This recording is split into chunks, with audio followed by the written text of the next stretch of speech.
Predictive astrology के इस भाग में आपका स्वागत है।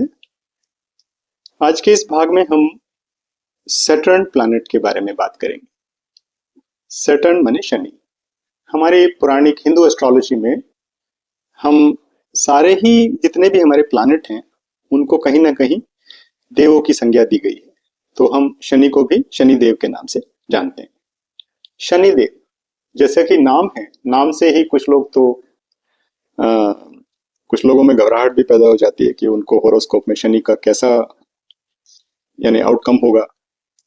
तो शनि के बारे में थोड़ा सा हम जानने की आज कोशिश करेंगे। हिंदू ज्योतिष में शनिदेव को कर्म और जस्टिस इसका देवता कहा गया। कर्म माने कर्म फलदाता।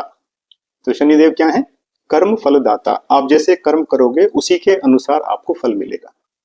और दूसरा न्याय के देवता, जस्टिस। कुछ लोगों को लगता है कि भाई शनिदेव जो है, शनिदेव क्या ही बिगाड़ेंगे।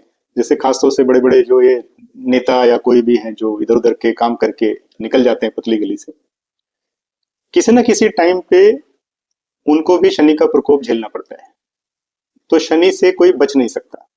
सो अच्छे कर्म हो तो अच्छे फल मिलेंगे, बुरे कर्म हैं तो बुरे फल निश्चित रूप से मिलेंगे। लेकिन कम मिलेंगे ये डिसीजन होगा आपके प्लानिटरी जो योग बनेंगे या किस तरह का ट्रांजिट है या शनि किस स्थान में आ रहा है। ये जरूरी नहीं है कि तुरंत ही आपको फल मिलेगा, बट एक अप्रोप्रिएट टाइम पे आपको उसका फल जरूर मिलेगा। तो शनि जो है, अब हम सोलर सिस्टम में शनि कहाँ पे है? यूजुअली इनको 7वां ग्रह माना गया है। आप देखें जैसे सप्ताह है हमारा, तो पहला दिन रविवार का है, तो रविवार, चंद्रवार यानी सोमवार, मंगलवार, बुधवार, बृहस्पतिवार, शुक्रवार और 7वां दिन किसका है? शनि का। तो इनको 7वां ग्रह माना गया है। ओके, अच्छा, प्लानिटरी पर्सपेक्टिव से देखें तो शनि जो है सौर मंडल में माने सोलर सिस्टम में पूरा कंप्लीट एक जो ऑर्बिट का जो चक्कर लगाता है वो लगभग 30 साल के आसपास का होता है। Actually it is around 29.5 years, but लगभग हम 30 साल मान के चलते हैं। और 30 साल का मतलब कितना हुआ? जैसे 360 डिग्री कंप्लीट राउंडिंग जो करेंगे शनिदेव, तो 360 डिग्री है। और 12 जोडियक होते हैं, जो राशि हैं आपकी 12 है, तो हर राशि में शनि लगभग 2.5 साल रहते हैं। ठीक है, सो हर 2.5 साल के बाद इनका राशि परिवर्तन होता है, माने शनि एक राशि से दूसरी राशि में ट्रांजिट कर जाते हैं। ऑलराइट, इसी अब हम देखें सातों जो ग्रह हैं जो फिजिकल फॉर्म में हैं उनमें शनि सबसे धीमा ग्रह है। राइट, शनि के दो तरह की चाल होती है, एक तो डायरेक्ट चलते हैं या रेट्रोग्रेड में चलते हैं। रेट्रोग्रेड को हिंदी में कहते हैं वक्री गति। ओके, थोड़ा सा एक पौराणिक जो मान्यताएं हैं उसके बारे में जान लेते हैं। इससे पहले हम थोड़ा और कुछ और इनके पर्सनालिटी ट्रेट्स के बारे में जानते हैं शनिदेव के। शनि एक स्ट्रिक्ट टीचर है। Okay, and then it also teaches self discipline, life में रेजिलियंस एंड स्पिरिचुअल ग्रोथ।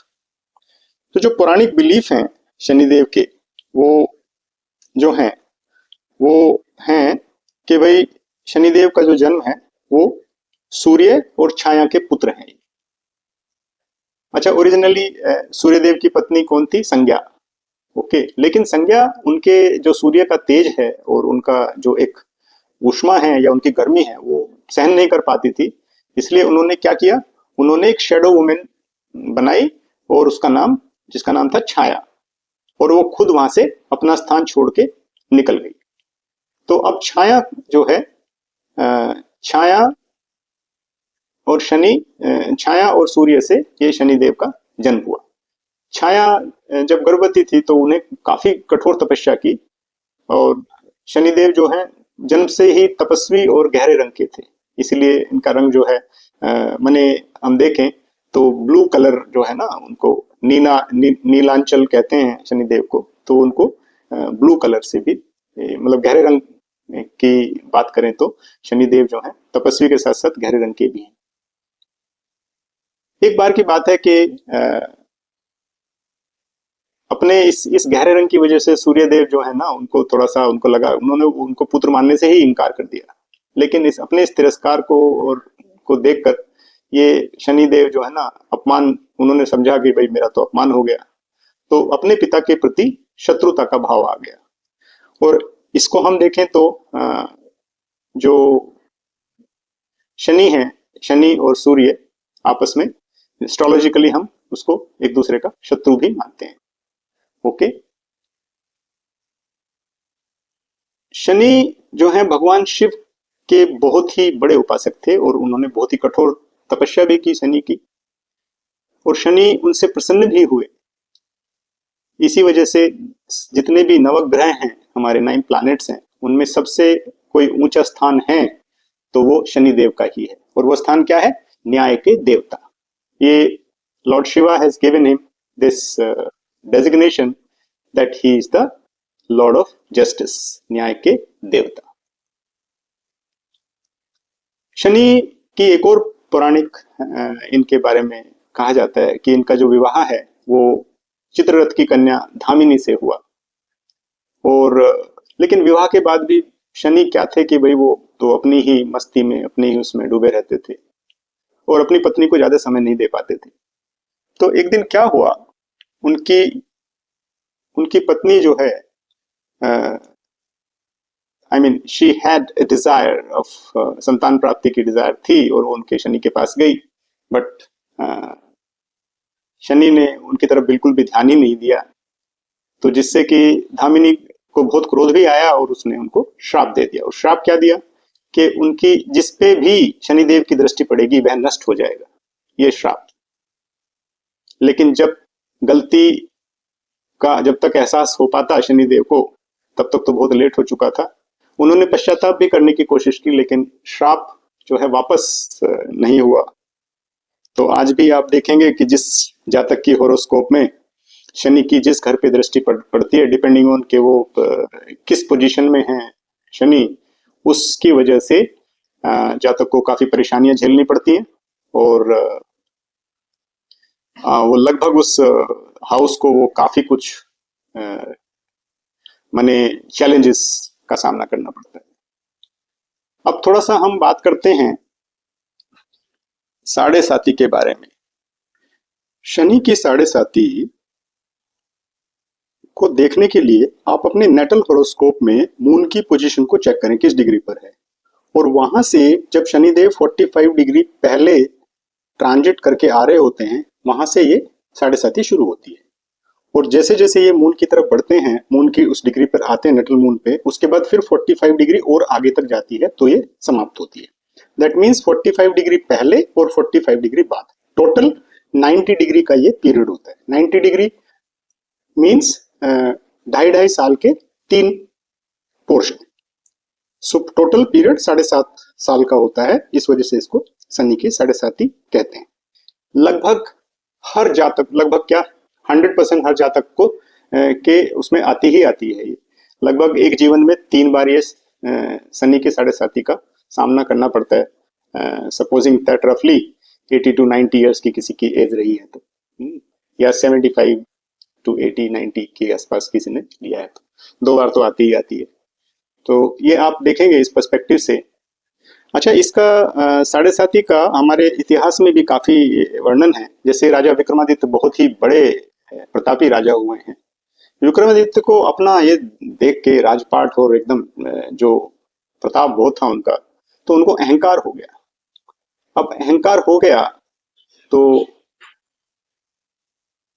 सभी ग्रहों की उन्होंने तो प्रशंसा की, लेकिन शनि की महिमा को उन्होंने थोड़ा जो है ना, he undermined the relevance of Shani. तो शनि को तो जैसा गुस्सा आ गया, उनको तो क्रोध आ गया। उनके इस अहंकार को तोड़ने के लिए साढ़े साती पे उनका ड्यूरिंग शनि का जो पीरियड था साढ़े साती का, उसमें विक्रमादित्य मतलब तेली ही बना। विक्रमादित्य क्या किया, राजा को जो है ना, राजा विक्रमादित्य तो राजा थे, राजा को तेली के घर नौकर बनना पड़ा और हर तरह के कष्ट सहने पड़े विक्रमादित्य को। तो ये शनि की साढ़े साती अहंकारी व्यक्ति को तो पूरी तरह से बहुत ज्यादा प्रभावित करती है, इसीलिए हमें जीवन में बहुत ही मेलो रहना चाहिए, अहंकार तो बिल्कुल ही नहीं करना चाहिए।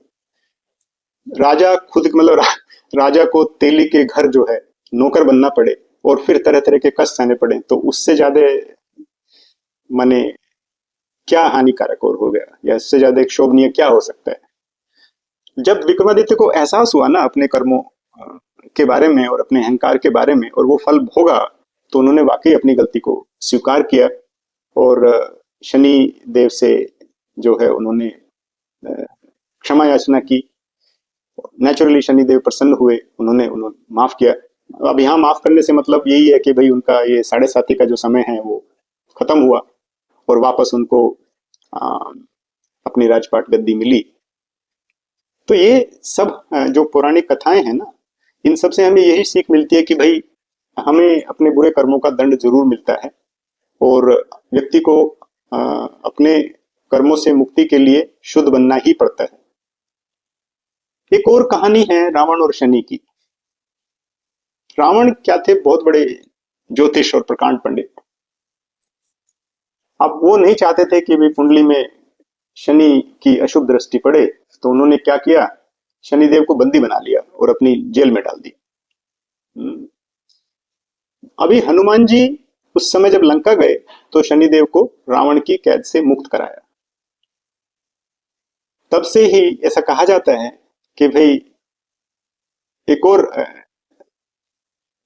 हनुमान जी की कथाएं हैं इसमें कि भाई अच्छा इसी में ही हनुमान और शनि का एक बार सामना भी हुआ, तो शनि ने हनुमान का घमंड तोड़ने की कोशिश की।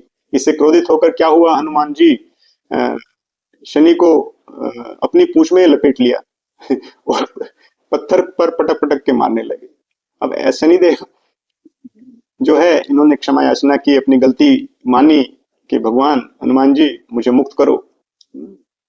तो आपने देखा होगा कि शनि जो लोग हनुमान जी के भक्त होते हैं, हनुमान जी की पूजा करते हैं, तो ऐसा कहते हैं कि शनिदेव उनको परेशान नहीं करते हैं। तो ये सब पौराणिक मान्यताएं। ठीक है, अब हम बात करते हैं एस्ट्रोलॉजिकल सिग्निफिकेशंस क्या क्या हैं सैटर्न के। तो सैटर्न, जैसा कि हमने बोला, सैटर्न न्याय के देवता हैं। Saturn believes in discipline and hard work, कर्म फल के दाता हैं। और आप सच्चे मार्ग पर चलते हैं तो आपका कोई कुछ बिगाड़ नहीं सकता, वो इसमें विश्वास करते हैं पूरी तरह से। नॉलेज गिवर हैं, साथ में सफरिंग भी हो सकती है। लॉन्जेविटी को दिखाते हैं, माने डिपेंडिंग ऑन शनि किस जगह आपके होरोस्कोप में विद्यमान हैं, आपकी आयु बताते हैं। आयु माने लॉन्जेविटी। डिटैचमेंट को बढ़ावा देते हैं शनिदेव ही, माने शनिदेव चाहते हैं, इसीलिए हमने देखा कि जितने भी ये सन्यासी हैं ना, जिनका मतलब जो ग्रीड नहीं है जिन लोगों में, जो हमेशा दूसरों की भलाई करते हैं, उनको शनिदेव हमेशा सहायता करते हैं। सो डिटैच्ड लाइफ। ओके, शनि जो है डेथ को भी जो है इंडिकेट करते हैं। Shani is the brother of यमा। यम कौन है, डेथ के देवता। ओके, शनिदेव को कैसे प्रसन्न करें जी, अच्छे कर्म करो, सदकर्म करो, शनिदेव हमेशा प्रसन्न रहेंगे। किसी की मानो शनि की जो जो उनके होरोस्कोप में स्थिति अच्छी नहीं है, तो वो शनि का दान करें, मंत्र जाप करें, ओम शम शनिश्चराय नमः।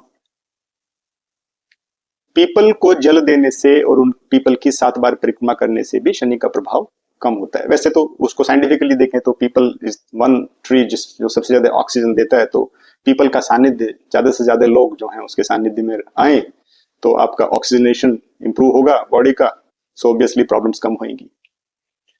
और सरसों का तेल शनि देव पे चढ़ाएं, अर्पण करें, तो ये भी एक अच्छी बात है।